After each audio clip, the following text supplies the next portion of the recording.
आप सभी को मसीह भाई बहनों के द्वारा पुनरुत्थान रविवार की शुभकामनाएं।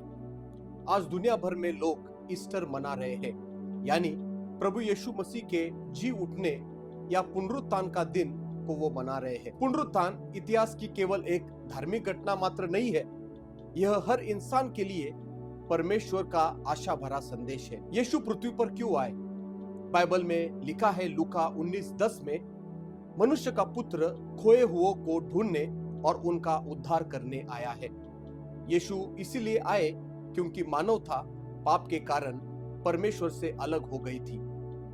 इसे बचाने के लिए वो इस जगत में आया है। यदि कोई बच्चा गहरे कुएं में गिर जाता है तो उसका पिता दूर खड़े होकर चिल्लाता नहीं है, पिता खुद उसको बचाने के लिए उस कुएं में कूदता है। ठीक उसी तरह से परमेश्वर ने मानवता को बचाने के लिए अपने बेटे को इस पृथ्वी पर भेजा है। यीशु इसीलिए आए ताकि वह हमें दिखा सके कि परमेश्वर वास्तव में कौन है, हमें जीवन जीने का सही तरीका सिखा सके और सबसे महत्वपूर्ण मानवता का उद्धार कर सके। जब यीशु इस जगत में थे, उन्होंने बहुत सारे लोगों का ख्याल किया, बीमारों को चंगा किया, भूखों को खिलाया, पापियों को क्षमा किया और समाज द्वारा ठुकराए गए लोगों के प्रति करुणा दिखाई। लेकिन उनका जो उद्देश्य था वो इससे बहुत ही बड़ा था। वो अपना जीवन देने के लिए इस पृथ्वी पे आए थे। यीशु की मृत्यु क्रूस पर क्यों हुई? क्रूस कोई दुर्घटना नहीं है, यह उद्धार के लिए परमेश्वर की एक योजना है। बाइबल में लिखा है यशायाह 53:5 में, वो हमारे ही अपराधों के कारण घायल किया गया, उसे कोड़े खाने पड़े, उसके द्वारा हमें चंगाई और उद्धार मिलता है।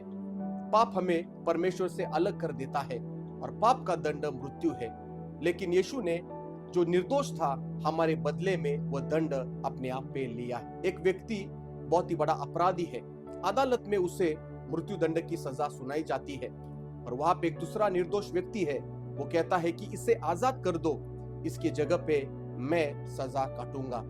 यीशु ने बिल्कुल ऐसा ही किया। क्रूस पर उन्होंने हमारे पाप का बोझ उठाया, हमारी शर्मिंदगी उठाई, हमारी सजा उसने पाप की उठाई। क्रूस यह दिखाता है कि परमेश्वर मानवता से कितना प्रेम करते हैं। और आज ये पुनरुत्थान का संडे, यीशु तीसरे दिन क्यों जी उठे? यदि यीशु केवल मर जाते तो यह कहानी एक दुखद ऐसी कहानी बनकर खत्म हो जाती। लेकिन ईस्टर या पुनरुत्थान रविवार ये बताता है कि यीशु की कब्र खाली है, यीशु मृत्यु से जिंदा हो गए हैं। और जब वो जिंदा हो गए हैं, वो ये बात हमें बताती है कि वो परमेश्वर के पुत्र है। पुनरुत्थान ये बताता है कि पाप की और मृत्यु की हार हो गई है। इसलिए आपका और मेरा जीवन मृत्यु में समाप्त नहीं होता, हम अनंत काल का जीवन मिलता है। परमेश्वर के साथ हम हमेशा के लिए रहते हैं। आज ये पुनरुत्थान का आपके लिए क्या अर्थ है? पुनरुत्थान केवल यीशु के बारे में ही नहीं, हमारे बारे में यह है कि यीशु मसीह आज जीवित है। हमारे अतीत के लिए उसके पास क्षमा है, हमारे वर्तमान के लिए उसके पास शांति है और हमारे भविष्य के लिए एक बहुत अच्छी आशा है। आप चाहे कितनी भी गलतियां इस जगत में की हो, परमेश्वर आपसे प्यार करता है। अंधकार प्रकाश में बदल गया है, निराशा आशा में बदल गई है। आज आपका टूटा हुआ जीवन वो फिर से संवार सकता है।